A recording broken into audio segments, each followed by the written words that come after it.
तो फिल्म की शुरुआत 1993 में एक हॉस्पिटल को दिखाने से होती है, जहाँ पर एक लेडी डॉक्टर अपने एक मरीज जिसका नाम गैब्रियल था उसके बारे में बताते हुए रिकॉर्डिंग कर रही थी। वो बताती है कि मेरा वो मरीज बहुत अजीब है, बहुत तेजी से वो बढ़ रहा है, साथ ही उसके अंदर बहुत सारी ताकतें भी है। रिकॉर्डिंग अभी चल ही रही थी कि तभी डॉक्टर का साथी घबराया हुआ आया। बताता है कि गैब्रियल फिर से भागने की कोशिश कर रहा है, वो दरवाजे को जोर जोर से पीट रहा है। ये सुनकर डॉक्टर जल्दी से उसके साथ कमरे की तरफ भागती है, जहाँ हम हॉस्पिटल का अजीब नजारा देखते हैं। हर तरफ अफरा तफरी मची हुई थी, जैसे ये लोग किसी चीज से डरकर भाग रहे हों। अब एक गार्ड के साथ कुछ डॉक्टर्स गैब्रियल के कमरे में गए। गार्ड के पास बेहोश करने वाली गेंद थी, जिससे वो गैब्रियल को बेहोश करना चाहती थी, पर गैब्रियल उसके साथ साथ बाकी डॉक्टर्स पर भी हमला कर देता है। वो गार्ड की बाजू को पकड़ के बुरी तरह तोड़ देता है, जिससे उसकी हड्डी बाहर आ जाती है। फिर वो अपनी खतरनाक ताकतों से हॉस्पिटल की सारी लाइट्स को फोड़ देता है। इस बीच मौका पाकर डॉक्टर वो गन उठाती है और गैब्रियल को शूट कर देती है, जिससे वो बेहोश हो गया और ये लोग जल्दी से उसे ले जाकर कुर्सी से बांध देते हैं। फिर जैसे गैब्रियल को होश आई, वो डॉक्टर और उसके साथी को सामने खड़ा हुआ पाता है। उसे इन्होंने काफी दूर रखा हुआ था, क्योंकि वो खतरनाक होने के साथ साथ बदसूरत भी था। यहाँ डॉक्टर उसे ऐसी डांटने लगती है जैसे वो कोई बच्चा हो। कहती है तुम बहुत बुरे हो, और गैब्रियल भी बच्चों की तरह चिढ़ने लगता है। उसे गुस्सा आने लगा, जिसके साथ ही रेडियो में से डरावनी सी शैतानी आवाज आने लगी, जो और किसी की नहीं बल्कि गैब्रियल की थी। वो इनको धमकी दे रहा था, कहता है कि मैं किसी को भी नहीं छोड़ूंगा,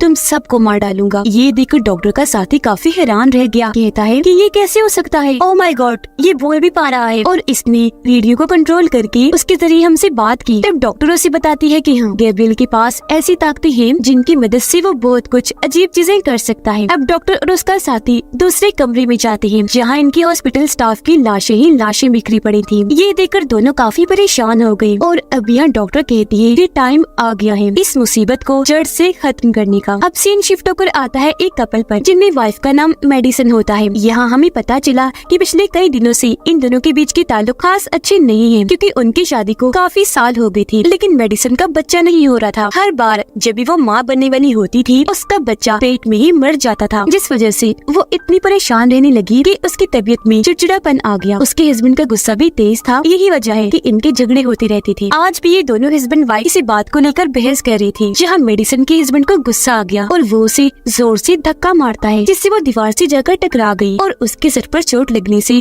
खून निकलना शुरू हो गया। ये देखकर उसका हस्बैंड घबरा गया और जल्दी से मेडिकल किट लेने के लिए कमरे से बाहर भाग जाता है, ताकि उसकी मरहम पट्टी कर सके। लेकिन मेडिसन ये देखकर जल्दी से कमरे का दरवाजा बंद कर देती है और खुद को अंदर ही लॉक कर लेती है। असल में मेडिसन अपने हस्बैंड से तंग भी आ गई थी, क्योंकि वो एक जालिम हस्बैंड था, अक्सर छोटी मोटी बातों पर उसे मारने लगता था। फिर वो दरवाजे पर आकर मेडिसन को दरवाजा खोलने का कहता है, पर वो काफी कहने के बाद भी दरवाजा नहीं खोलती, इसलिए उसके हस्बैंड को रात कमरे से बाहर ही गुजारनी पड़ती है। वो जब सोफे पर सो रहा था तो उसे ऐसा महसूस होता है जैसे किचन में कोई मौजूद है। वो जब चेक करने गया तो हैरत, वहाँ मिक्सर मशीन चली हुई थी, फ्रिज भी खुला हुआ था और टीवी भी ऑन था, लेकिन वहाँ कोई था नहीं। उसका हस्बैंड अब ये सब देख ही रहा था कि तभी उसके पीछे से कोई काली रंग का साया आकर खड़ा हो जाता है और उस पर हमला कर देता है। उसे पकड़कर दीवार पर उसका सर देकर मारता है, जिसके साथ ही एकदम से मेडिसन की आंख खुल जाती है और यहाँ हम समझ पाए कि हमला जो भी हुआ वो मेडिसन का सपना था। वो काफी घबराई हुई थी, उसे अपने हस्बैंड की फिक्र होने लगी, इसलिए वो जल्दी से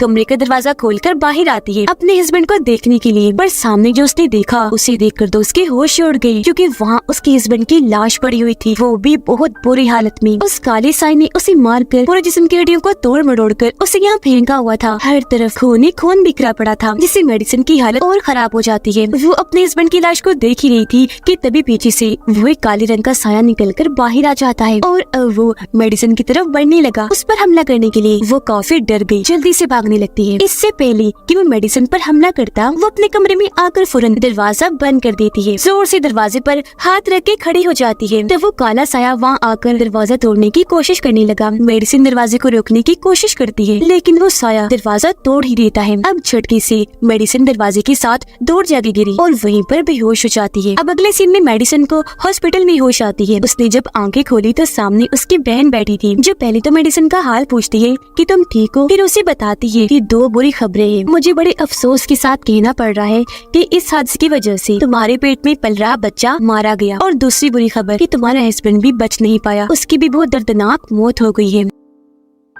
अभी मेडिसिन के लिए बहुत दुख की बातें थी, इसलिए वो रोने लगती है। उसे काफी गहरा सदमा लगता है। इसलिए जब डिटेक्टिव यानी पुलिस ऑफिसर यहाँ उसे पूछताछ करने आते हैं तो उनके सवालों का भी मेडिसिन जवाब नहीं दे पाती। इसीलिए डिटेक्टिव लैब इंचार्ज के पास जाता है सवालों का जवाब पाने के लिए, जो उसके हस्बैंड की लाश को चेक कर रही थी। तब वो बताती है कि उसके हस्बैंड की लाश पर से उंगलियों के निशान मिले हैं, जो और किसी के नहीं बल्कि मेडिसिन के लग रहे हैं। और ये मुमकिन हो सकता है कि अपने हस्बैंड को मेडिसिन नहीं मारा हो, क्योंकि वो उस पर बहुत जुल्म किया करता था। खैर इसके बाद मेडिसिन की बहन उसे उसके घर छोड़ाती है। रात को जब वो अपने कमरे की खिड़की के पास खड़ी थी तो उसे बाहर की लाइट्स अजीब तरह से जलती बुझती नजर आती है, जो देखकर मेडिसिन काफी घबरा गई। और फिर तभी वो वहाँ उस काले साय को देख लेती है, जिससे वो इतना डर गई कि फौरन भागी और अपने घर के सारे दरवाजे और खिड़कियाँ बंद करने लगती है। जिसके बाद सारी लाइट्स भी ऑफ कर दी। लेकिन तभी वो ये देखकर काफी चौंक गई कि एक दरवाजा अपने आप ही खुल गया। वो डर गई, जल्दी से भागकर अपने कमरे में आकर दरवाजे को लॉक कर लेती है। अब ये रात ऐसे गुजर गई, कुछ भी नहीं हुआ। तो अगले दिन मेडिसिन जब जागी तो उसे बचने का एक आइडिया आया। वो ड्रिल मशीन लेती है और अपने काम पर लग गई, यानी वो हर दरवाजे पर डोर लॉक्स लगाने लगती है। अगले दिन मेडिसिन की बहन उसे मिलने आई। यहाँ हमें पता चला कि वो दोनों सगी बहनें नहीं है, उनका खून का रिश्ता नहीं है, बल्कि जब मेडिसिन 8 साल की थी तो उसकी सौतेली बहन के मॉम डैड ने मेडिसिन को गोद ले लिया था। और 8 साल से पहले क्या हुआ वो कोई भी बात मेडिसिन को याद नहीं थी, वो सब भूल चुकी थी। अब हम एक औरत को देखते हैं जो एक टूर गाइड थी, यानी वो लोगों को अंडरग्राउंड एक शहर की सैर करवाने में उनकी मदद करती थी और पूरे सफर में उनको गाइड करती थी। इस वक्त भी वो अपने कस्टमर्स को एक खौफनाक शहर के बारे में बता रही होती है, जिसके साथ ही टूर खत्म होने के बाद सब लोग उसे पैसे देकर वहाँ से जाने लगते हैं। अब एक जगह पर आकर जब वो अपना काम निपटा रही थी तो अचानक वहाँ की सारी लाइट्स जलने बुझने लगती है और देखते ही देखते लाइट्स ऑफ होने लगी। टूर गाइड को लगता है कि वहाँ कोई है, तो वो चेक करने उस तरफ जाने लगी। उसकी नजर जब छत पर गई तो वहाँ एक डरावना सा क्रिएचर बैठा था। इसे देखकर वो बहुत डर गई। इससे पहले कुछ समझ पाती वो झट से नीचे आया, एकदम से उस पर हमला कर देता है। अब जब टूर गाइड को होश आई तो वो खुद को अजीब सी जगह पर बंधा हुआ पाती है। उसके मुंह पर टेप लगाई हुई थी और दोनों बाजों को रस्सियों से बांधा हुआ था। यहाँ एक रेडियो भी रखा हुआ था, जो शुरुआत वाले रेडियो जैसा ही लग रहा था और उसमें वो शैतानी आवाज थी जो हमने शुरुआत में सुनी। और क्योंकि वो आवाज तो गैब्रियल की थी तो यहाँ हमें ये समझने में देर नहीं लगती कि ये क्रिएचर और कोई नहीं बल्कि गैब्रियल ही है। वो फिर टूर गाइड के पास आया और उसे कहने लगता है कि बहुत जल्द मैं तुम्हें भी मार दूंगा, लेकिन तुमसे पहले मुझे उस लेडी डॉक्टर से निपटना है। अब वो लेडी डॉक्टर जब अपने घर में थी तो उसे गैब्रियल की कॉल आती है, जो उसे याद करवाता है कि मैं वही मरीज हूँ जिसे तुमने कैद किया हुआ था, ताकतों वाला, तुम जिसे बच्चों की तरह डांट रही थी। वो अपने बारे में सब बता तो देता है, पर लेडी डॉक्टर समझ नहीं पाती क्योंकि वो पहचान ही नहीं पाती कि ये गैब्रियल ही है। फिर कॉल काटने के बाद वो अपने ऑफिस आकर एक फाइल ढूंढने लगी। उन्हें वो फाइल मिल भी गई, जिसे खोलने पर अंदर से एक छोटी बच्ची की तस्वीर निकलती है, जिसकी उम्र तकरीबन 8 साल थी। मेडिसिन अपने घर में थी कपड़े धोने के लिए। जब वो मशीन खोलती है तो वहाँ उसे लेडी डॉक्टर की परछाई दिखाई देती है, जिससे एकदम डरकर वो पीछे हट गई। जिसके साथ ही मेडिसिन का घर पूरा बदलकर लेडी डॉक्टर के घर में बदल जाता है, यानी वो डॉक्टर के घर पहुँच गई थी। यहाँ भी मेडिसिन उस काली साई को देखती है, जो और कोई नहीं बल्कि गैब्रियल था। वो लेडी डॉक्टर को बालों से पकड़कर जोर से जमीन पर पटक के मारता है, फिर दोबारा डॉक्टर को उठाकर पटक कर इधर उधर दे देकर मारता है। पर मौका पाकर डॉक्टर वहाँ से उठी और भागने लगी। गैब्रियल भी उसके पीछे गया, जिसने हाथ में ट्रॉफी पकड़ी हुई थी। वो डॉक्टर को पकड़कर ट्रॉफी की नोक से उस पर वार कर देता है। फिर कई बार उसने वार किया, सर कोहे को चल के रख देता है, जिससे डॉक्टर की बड़ी दर्दनाक मौत हो जाती है। ये देखकर मेडिसिन काफी डर गई, जोर से चिल्लाने लगती है, जिसके साथ ही उसका ख्याल खत्म हुआ और वापस अपने घर पहुँच जाती है। अब भी वो अपने घर के फ्लोर पर ही खुद को बैठा हुआ पाती है। यहाँ उसे अपने सर पर अजीब सा महसूस हुआ। उसने जैसे हाथ लगाकर चेक किया, उसके सर से खून निकल रहा था। उधर डिटेक्टिव और लैब इंचार्ज लेडी डॉक्टर के घर जाती है, क्योंकि उन्हें डॉक्टर की मौत की खबर मिली थी। लाश को जब ये चेक करने आई तो उसकी मौत बिल्कुल वैसी हुई थी जैसे मेडिसिन ने ख्याल में देखी थी, जिसे गैब्रियल ने डॉक्टर को मारा था। उसका सर कुचला हुआ था। यहाँ उन्हें वो फाइल भी मिल जाती है जो डॉक्टर ने गैब्रियल की कॉल बंद होने के बाद देखी थी, जिसमें 8 साल की बच्ची की तस्वीर थी। वो तस्वीर भी डिटेक्टिव के हाथ लग जाती है, जिसे वो एक आर्टिस्ट को देता है, ये कहते हुए कि इस बच्ची की तस्वीर को 30 साल आगे के टाइम में ले जाओ और फिर उसका प्रिंट हमें निकाल कर दिखाओ कि 30 साल के बाद इसकी शक्ल कैसी दिखती है। यहाँ लैब इंचार्ज डिटेक्टिव को बताती है कि वो लेडी डॉक्टर बच्चों की डॉक्टर थी और बच्चों की सर्जरीज ऑपरेशन करने में काफी माहिर थी, जिस वजह से वो बहुत मशहूर भी थी। अब गैब्रियल वापस अपने ठिकाने पर आ जाता है, जहाँ वो डॉक्टर के घर से अपने साथ ट्रॉफी का वो नोकदार तेज हिस्सा भी लाया था, जिससे उसने डॉक्टर को मारा था। उसकी मदद से वो अपना हथियार बना रहा होता है। फिर हथियार के तैयार होने पर वो उसे टूर गाइड पर टेस्ट करता है अपना निशाना और अच्छा करने के लिए। अब मेडिसिन को जब लेडी डॉक्टर की मौत का पता चला तो हैरान होने के साथ साथ वो काफी दुखी भी हो गई, और क्योंकि काफी थक गई थी तो अपने बिस्तर पर जाकर लेट जाती है, जहाँ उसे फिर से एक ख्याल आने लगता है। इस ख्याल में वो लेडी डॉक्टर की साथी को देखती है जो अपने बिस्तर पर लेटा आराम कर रहा था, जहाँ तभी उनके पास आता है गैब्रियल, जिसने हाथ में वो तेजधार ट्रॉफी वाला हथियार पकड़ा हुआ था। वो डॉक्टर के बहुत करीब आकर बैठ जाता है। डॉक्टर ने जैसे उसे देखा वो चीख मार देता है। तब गैब्रियल वो तेजधार हथियार पहले उसके चेहरे में घुसाता है, फिर बार बार वार करने के बाद सीने में भी घुसा देता है, और ऐसी डॉक्टर की मौत हो जाती है। ये ख्याल देखते ही मेडिसिन काफी डर गई, उसकी आँख खुल गई, जहाँ वो जोर जोर से चिल्ला रही होती है। यहाँ वो पहली बार गैब्रियल का चेहरा देख पाती है जो बहुत ही डरावना बदसूरत था, जो देखकर तो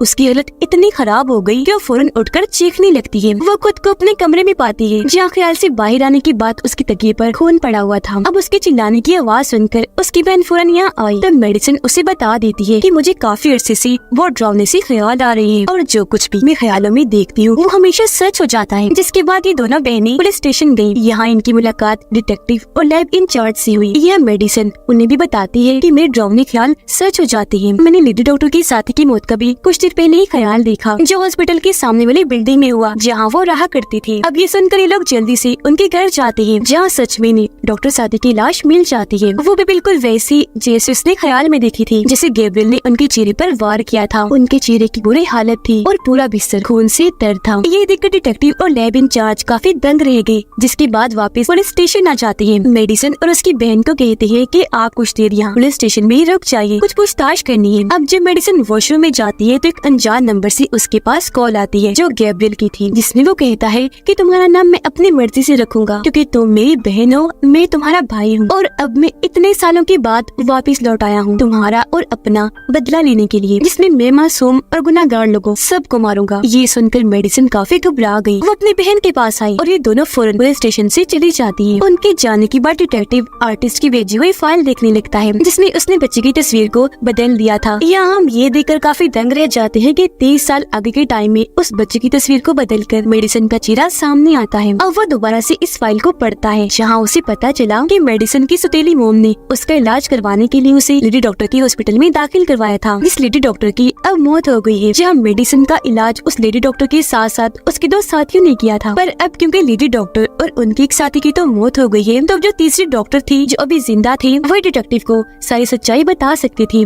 इसी सोच के साथ डिटेक्टिव उस डॉक्टर से मिलने उनके घर के लिए निकल जाता है। मेडिसिन और उसकी बहन अपनी मोम के पास पहुंची, जहाँ उनकी मोम बताती है कि जब मेडिसिन छोटी थी तो इसका एक ख्याली दोस्त था जो सिर्फ इसी नजर आता था, जिसका नाम गैब्रियल था। उनका ये बताना ही था कि फिर से मेडिसिन को ख्याल नजर आता है, जिसमें वो तीसरी डॉक्टर के पास गैब्रियल को देखती है, जो डॉक्टर को मारने आया था जब वो बाथ टब में लेटे नहा रही थी।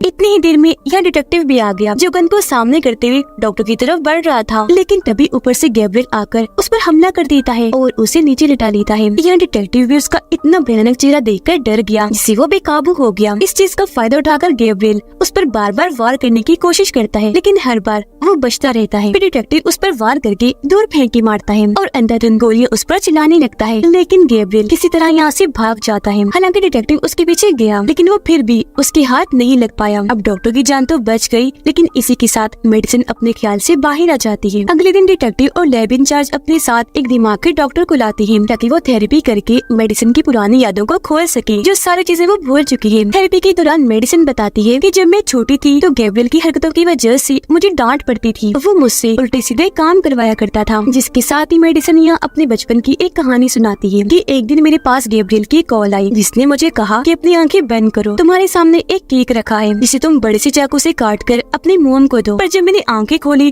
तो मेरे सामने कोई केक वेक नहीं था, बल्कि मेरे सामने मेरी मोम का पेट था। और गैब्रियल मुझे कह रहा था कि तुम अपनी मोम का पेट काट दो ताकि तुम्हारी मोम के पेट में जो बच्चा है वो मर जाए। तभी मेरी मोम की आंख खुल गई और जब उन्होंने मुझे ऐसे देखा तो वो चीखने लगती है। अब प्रेजेंट टाइम इन्हीं मौजूदा वक्त में मेडिसिन जब ये बातें बता रही होती है वो भी चिल्ला रही थी। और वो टूर गाइड जिसे गैब्रियल ने पकड़ा हुआ था वो किसी तरह खुद को उसकी कैद से आजाद कर लेती है और वहाँ से भागी बाहर निकलने का रास्ता ढूंढ रही होती है। लेकिन तभी उसका पैर फ्लोर पर अटक गया और वो नीचे की तरफ जाने लगी। अब जहाँ मेडिसिन और बाकी लोग बैठे थे वहाँ के ऊपर का फ्लोर टूटता है और टूर गाइड वहाँ से नीचे आगे गिरती है, जिससे हम समझ पाते हैं कि गैब्रियल ने टूर गाइड को मेडिसिन के ऊपर वाले फ्लोर पर कैद किया हुआ था। थोड़ी ही देर में यहाँ पुलिस आई छानबीन करने, जो मेडिसिन को गिरफ्तार कर लेती है क्योंकि उन्हें ऊपर वाले फ्लोर से गैब्रियल के कपड़े और हथियार वगैरह मिले थे, जिससे सबको यही लगता है कि गैब्रियल मेडिसिन ही है और कोई गैब्रियल नहीं है इसके अलावा। और मेडिसिन ही है जो बचपन से दो पर्सनैलिटीज के साथ अपनी जिंदगी गुजार रही है। एक तो है मेडिसिन की जबकि दूसरी अपने ख्याली दोस्त गैब्रियल की। पर यहाँ डिटेक्टिव इस बात से इत्तेफाक नहीं करता, वो सोच में गुम था क्योंकि उसने तीसरे डॉक्टर के घर पर मेडिसिन के अलावा गैब्रियल को देखा था। फिर गिरफ्तार करने के बाद डिटेक्टिव और लैब इंचार्ज मेडिसिन से पूछताछ करने लगे, जहाँ वो बताती है कि गैब्रियल बहुत खतरनाक है। पूछताछ चल ही रही थी कि तभी डिटेक्टिव के पास गैब्रियल की कॉल आती है, जो अब खुद बताता है कि हाँ मैं मेडिसिन का ख्याली दोस्त हूँ। तभी यहाँ मेडिसिन जोर जोर से चिल्लाने लगी, जिस वजह से आसपास के सारे बल्ब टूट जाते हैं और अब मेडिसिन को सेल में बंद कर दिया जाता है। मेडिसिन की सौतेली बहन अपनी मोम से उस हॉस्पिटल का एड्रेस लेती है जहाँ बचपन में मेडिसिन को इलाज के लिए दाखिल करवाया था, यानी लेडी डॉक्टर की हॉस्पिटल। अब वैसे तो ये हॉस्पिटल बंद हो गया था, पर उसकी बहन को भरोसा था कि वहाँ से जरूर कुछ तो पता लगेगा, तो इस भरोसे के साथ ही वो हॉस्पिटल के लिए निकल जाती है। हॉस्पिटल आने पर वो वहाँ चेक करने लगी, जहाँ उसे मेडिसिन से जुड़ी कुछ रिकॉर्डिंग्स मिलती हैं, जिन्हें वो अपने साथ घर ले आती है। उन रिकॉर्डिंग्स को चेक करने पर उसकी बहन को पता चला कि मेडिसिन की असली मोम और कोई नहीं बल्कि टूर गाइड है। जी हाँ, जो फ्लोर पर से गिरने की वजह से जख्मी थी और अब उन्हें हॉस्पिटल में दाखिल किया हुआ था। आगे रिकॉर्डिंग चेक करने पर वो देखती है कि मेडिसिन की पिछली साइड से एक अजीब सा क्रिएचर जुड़ा हुआ था। तब यहाँ रिकॉर्डिंग में लेडी डॉक्टर बताती है कि मेडिसिन जो अपने मोम के पेट में थी तो हमने देख लिया था कि उसका जुड़वा भाई भी है, लेकिन यहाँ एक मुसीबत थी कि वो मेडिसिन के साथ जुड़ा हुआ था। अब उसका जुड़वा भाई और कोई नहीं बल्कि गैब्रियल ही था। वो बताती है कि जब मेडिसिन पैदा हुई थी तो हमने उन दोनों को ऑपरेशन करके अलग अलग करना चाहा, जिससे मेडिसिन तो आराम से अलग हो गई, नॉर्मल थी, लेकिन उसका भाई नहीं हुआ। वो ऐसे क्रिएचर की तरह अजीब सा पैदा हुआ और उसके साथ ही आधा जुड़ा रहा। और क्योंकि दोनों का दिमाग और रीढ़ की हड्डी एक ही थी, इसलिए हमने गैब्रियल को मेडिसिन के अंदर से सारा नहीं निकाला, बल्कि जितना निकाल सकते थे बस उतना ही निकाला, बाकी अंदर रहने दिया, क्योंकि ऐसी मेडिसिन की जान को खतरा हो सकता था। और उसके दिमाग का ऑपरेशन करके बंद कर दिया, जिससे गैब्रियल आधा उसके अंदर ही रह गया। यहाँ डॉक्टर ये भी बताती है कि गैब्रियल खास किस्म का बच्चा था, उसके पास अनोखी ताकतें थीं। वो आसपास के सिग्नल्स और वेव्स लहरों को कंट्रोल कर सकता था। तभी उसने रेडियो के सिग्नल्स को कंट्रोल करके शुरुआत में कहा था कि मैं तुम सबको मार दूंगा। फिर एक दिन गैब्रियल ने मेडिसिन को कंट्रोल करके हॉस्पिटल में तबाही मचा दी। इन्हीं शुरुआत में और डॉक्टर जिस मुसीबत को जड़ से खत्म करने की बात कर रही थी वो और कोई नहीं बल्कि गैब्रियल था। इससे वो आधा तो निकाल पाई, लेकिन दिमाग को अलग करने में नाकाम रही। अब गैब्रियल हमेशा से ही मेडिसिन के दिमाग में रहा और जब जब मेडिसिन ख्यालों में गैब्रियल को देखती है वो सब कुछ असल में गैब्रियल का ही दिमाग कह रहा होता है, क्योंकि दोनों का दिमाग एक जो था बस जिस मेडिसिन का होता है। और उस दिन जब उसके हस्बैंड ने उसे दीवार से देकर मारा, जब सर से उसका खून निकलने लगा, उस दिन से ही गैब्रियल दोबारा जाग गया। ये सारी रिकॉर्डिंग्स देखने के बाद उसकी बहन डिटेक्टिव से मिलने के लिए निकल जाती है ताकि उसे सारी सच्चाई बता सके। उधर मेडिसिन जब अपने सेल में बंद थी तो सेल की बाकी लड़कियां उसे परेशान करने लगी, जिसके बाद वो उसे मारने लगती है। ऐसा होने से मेडिसिन की तबीयत खराब होने लगी, उसके मुंह और सर से खून बहने लगता है, आसपास की लाइट्स भी खराब होने लगती है। यहाँ हम पहली बार ये भयानक नजारा देख पाते हैं कि मेडिसिन के सर से उसका सर चीरकर गैब्रियल बाहर आ रहा है, जो पूरी तरह मेडिसिन को अपने कंट्रोल में कर लेता है और वो खुद ही अपना सर चीरने लगती है। ये देखकर सारी लड़कियों का बुरा हाल हो जाता है, वो डर की वजह से चिल्लाने लगती है। वो अब गैब्रियल के कंट्रोल में थी, जो एक लड़की के पास जाकर उसकी गर्दन पर मारती है, जिससे उसका खून निकलने लगता है। फिर एक एक करके जो कोई भी उसके पास आ रहा था बड़ी आसानी से वो सबको उठा उठा कर फेंक कर मार रही थी। एक की वो बाजू तोड़ देती है तो एक के पेट में अपना हाथ घुसाकर आर पार कर देती है, फिर उठाकर उसे दूर फेंक के मारती है। फिर एक लड़की को गिराकर उसके सर पर अपना पैर रख के कुचल देती है। घूमकर एक के पास आई और उसे नीचे गिराकर उसकी गर्दन मरोड़कर मार देती है और ऐसे उसने सबको एक एक करके बुरी तरह मौत के घाट उतार दिया। जिसके बाद मेडिसन यानी गैब्रियल वहाँ से बाहर निकलकर यानी खुद को आजाद करके अपने कपड़े और हथियार लेकर यहाँ से निकल जाता है। मेडिसन की बहन डिटेक्टिव को कॉल करके सब कुछ बता देती है, लेकिन डिटेक्टिव को कुछ भी समझ नहीं आता कि आखिर वो क्या कहना चाह रही है। अब डिटेक्टिव और लैब इंचार्ज फौरन सेल में गई, जहाँ उनका भी सामना गैब्रियल से हो जाता है, जो उन दोनों पर भी हमला कर देता है। वो दूर ही थे, घुमाकर उन पर वो कुर्सी फेंक के मारता है, जिससे वो दोनों काफी जख्मी हो गई और गैब्रियल यहाँ से भाग निकलता है। इतनी ही देर में ये मेडिसन की बहन भी आ गई। तब लैब इंचार्ज उन्हें फौरन उस हॉस्पिटल में जाने के लिए कहती है जहाँ टूर गाइड यानी मेडिसन की मॉम दाखिल थी, क्योंकि गैब्रियल का अगला टारगेट वही थी। वो जब हॉस्पिटल पहुंची तो वहाँ गैब्रियल उसकी बहन को भी जख्मी कर देता है, साथ ही एक गार्ड के सीने पर वार करके उसे भी मार देता है और अब वो मेडिसन की मॉम के कमरे में चला जाता है। यहाँ मेडिसन की मॉम उसे माफी मांगती है कि प्लीज मुझे माफ कर दो, मैं अपनी गलती मानती हूँ। हाँ, मुझे तुम्हें अलग करना नहीं चाहिए था, क्योंकि तुम भी मेरे बेटे ही थे, मुझे तुमसे भी प्यार करना चाहिए था, लेकिन अब प्लीज मेरी गलती को माफ कर दो। वो अपनी मॉम की बातें गौर से सुन रहा था और उनकी बात मानकर हथियार नीचे कर लेता है। उनकी बात यह बनने ही वाली थी कि तभी यहाँ डिटेक्टिव आकर उसे शूट करने लगता है, पर मेडिसन की बहन डिटेक्टिव को ऐसा करने से मना करने लगती है। इससे गैब्रियल भड़क गया। वो डिटेक्टिव पर दूर से वो तेजधार हथियार फेंक के मारता है, जो सीधा डिटेक्टिव के सीने में लगा और उसकी वहीं मौत हो गई। अब ये सब कुछ मेडिसन दूसरी साइड से देख तो पा रही थी, पर उसे बचाने के लिए कुछ कर नहीं सकती थी, क्योंकि उसे तो गैब्रियल ने कंट्रोल किया हुआ था। जिसके बाद मेडिसन की बहन गन उठाकर उसे गैब्रियल की तरफ कर देती है और कहने लगी कि निकलो इसके अंदर से, ये मेरी बहन है। जो सुनकर गैब्रियल को गुस्सा आ गया, कहता है कि नहीं, ये तुम्हारी बहन नहीं है, जो कहकर वो बेड को उठाकर उसकी तरफ फेंकता है और यहाँ मेडिसन की बहन उस बेड के नीचे दब जाती है। फिर वो उसके पास आकर कहने लगा कि मैं बचपन से ही तुम्हें मारना चाहता था, पर हर बार तुम बचती रही। यहाँ उसकी बहन मेडिसन को आवाज लगाकर उसे मदद मांगती है और मेडिसन को गैब्रियल के खिलाफ भड़काने लगी, ताकि वो गैब्रियल पर काबू पा सके। कहती है कि गैब्रियल ही वो है जिसकी वजह से तुम माँ नहीं बन पा रही। जब भी तुम माँ बनने वाली होती हो, ये तुम्हारे बच्चे को पेट में ही मार देता है। ये सुनकर मेडिसन को काफी गुस्सा आने लगा और अब वो गैब्रियल पर काबू पाने की कोशिश करने लगती है। इसके बाद हम देखते हैं कि गैब्रियल ने मेडिसन की बहन को गन से शूट करके पहले उसे मारा, फिर मेडिसन की मॉम का गला घोंटकर उनकी भी जान ले ली। जिसके बाद गैब्रियल अपने सामने मेडिसन को पाता है, क्योंकि मेडिसन ने आखिरकार अपने दिमाग पर काबू पा ही लिया था और अब सब कुछ उसके हिसाब से हो रहा था। यानी कि मेडिसन की बहन और उसकी मॉम की मौत बस एक ख्याल थी, जो मेडिसन अब गैब्रियल को दिखा रही थी, जैसे वो पहले मेडिसन को दिखाया करता था, क्योंकि असल में उसकी मॉम और बहन जिंदा थी। यहाँ वो पहली बार गैब्रियल की आंखों में आंखें डालकर उसे बात करती है, कहने लगी कि मेरे जिस्म और दिमाग पर सिर्फ मेरा हक है और अब से इन पर सिर्फ मेरा ही कंट्रोल होगा, और अगली बार अगर तुमने फिर से मुझे कंट्रोल करने की कोशिश की तो सुन लो, मैं भी उसके लिए तैयार हूँ। उसका ये कहना ही था कि मेडिसन का खुला हुआ सर बंद हो गया और वो वापस अपने होश में आ गई और अब उसने गैब्रियल को अपने अंदर से निकाल कर हमेशा हमेशा के लिए जेल में बंद कर दिया था। होश में आने पर वो अपनी बहन को बेड के नीचे से निकालती है, जो कब से वहाँ दबी हुई थी, पर खुशकिस्मती से जिंदा थी। उसकी जान बचाने के बाद मेडिसन उसे गले से लगा लेती है, कहने लगी कि सिर्फ खून के रिश्ते ही सब कुछ नहीं होते, बल्कि हमेशा वो आपकी होती है जो आपके साथ रहेंगे,